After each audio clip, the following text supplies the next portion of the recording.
I crocheted two of these beautiful flowers in less than 24 hours of actual working time. And I'm going to show you a simple technique that even as a beginner, you can use to get beautiful detail on your crochet projects. Now, usually for a process like this, you're going to be trimming off your yarn, adding different color yarn, and meticulously counting your stitches. And there's nothing wrong with that method of crocheting. It yields beautiful results, but for a beginner, it can get overwhelming quite quickly. Disclaimer, this is not my design. I found out about this technique from Pippa's Patterns on Etsy, link in the description below. I followed her beautiful pattern, and while I won't be sharing all of the details exactly on how to crochet the flowers themselves, I am going to show you the technique that she taught us on how to get the beautiful colors because I feel like this applies to multiple projects. Something you'll need is some floral wire. This is to give your crochet flower some shape so that it looks more like a flower rather than just like a sack of petals. I purchased my floral wire on Amazon and it came with everything I needed, including wire cutters and floral tape. I just cut my wire with scissors, so I didn't use the wire cutter much, but the floral tape did come in handy for putting everything together. Link in the description box below. After I picked up some yarn from Walmart, I went home and got started. I started crocheting Pippa's pattern, which was super easy to follow, then crocheted over a piece of the floral wire to give the petals some shape, and you can't even see it once you're done crocheting, which I thought was super cool because I'd never done that before. Then I moved on to making the stamen and the pistils, and those were a needed break for me in the midst of crocheting all of the petals because even though this project did go quite fast, it was pretty repetitive just crocheting 12 petals in a row. So it was nice to have like a fun little side project. They were small, they didn't take a lot of time, they were pretty enjoyable, I will say. Because I needed a stamen and pistil for both a big and small flower, I decided to use different techniques. I used hot glue to keep the yarn stable on the pistils and stamen for the big flower, but then I just hot glued some Q-tips together for the small flower, and it turned out pretty well. I bent them into shape, and it actually turned out looking pretty good. Here I'm making the small petals for the flowers, and a pattern for a small version of these flowers is not available in Pippa's pattern. I kind of just winged it based off of what she taught us in the pages of the pattern about the shape of the leaves and what they needed to be, and so I just ended up kind of using my brain to shrink that pattern down and create smaller petals. The size difference between the big and small flowers is gonna make it more visually interesting for when I give this to my mom. Now it was time for the exciting part. I pulled out my gouache palette.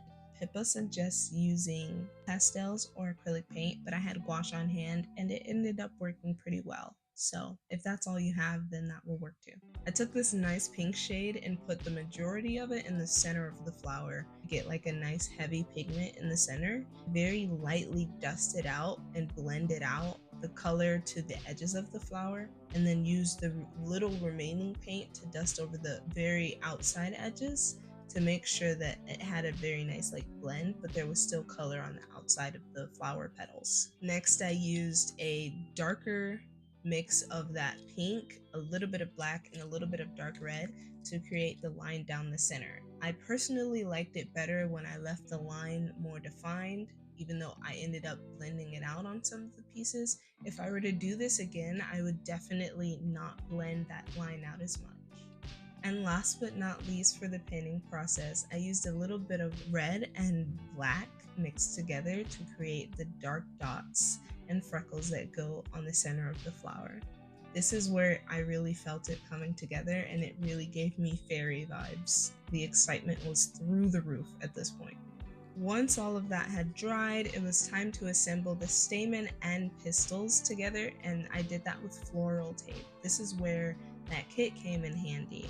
Now, because I didn't follow Pippa's instructions exactly, I forgot to leave a place to attach the petal onto the rest of the flower with, so I ended up just dragging a piece of string through the bottom of each of the petals that I could use to tie it on enough to keep it stable. Next, Pippa said to attach 3 of the flower petals in a triangular shape. Then I went around all of those 3 with floral tape just to keep them in place and have them hold their shape better. After those 3 were on, I went ahead and attached 3 more petals in between the spaces that the first 3 didn't cover. It was so exciting to see this flower start to take shape.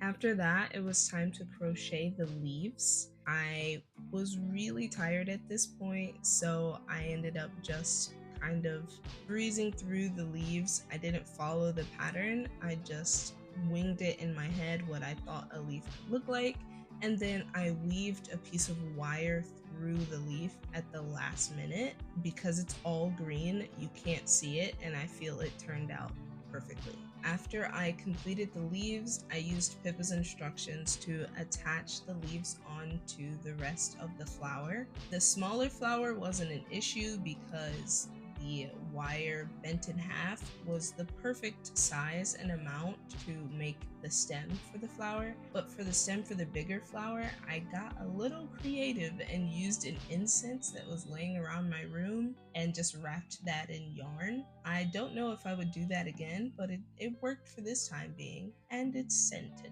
So while my flower was taking shape and it looked pretty nice, it still kind of was flopping over. It needed a little bit of help.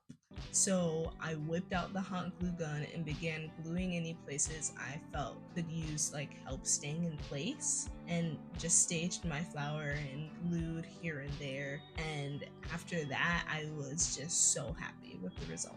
This project was super simple to do, easy for beginners, especially if you don't know what you're doing. All you need to know is a couple basic stitches and you can still get a beautiful result. And I know my mother's gonna love getting her favorite flower as a Mother's Day present that was handmade by yours truly.